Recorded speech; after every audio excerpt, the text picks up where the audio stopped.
Hello అండి, ఇది మా అమ్మోళ్ళ తోట ఇంట్లోది. కనకాంబర పూలు, శంకు పూలు కలర్ చూడండి, బ్లూ కలర్ ఉన్నాయి. మళ్ళీ ఆకు చెట్టు,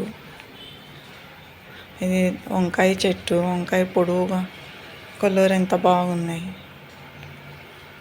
మళ్ళీ ఇది దాళింబు చెట్టు, మందారం చెట్టు, తులసి చెట్టు కాడ ముగ్గు ఎంత బాగుంది. మళ్ళీ మా పిన్నమ్మ రోల్లో పచ్చడి రుబ్బుతుంది.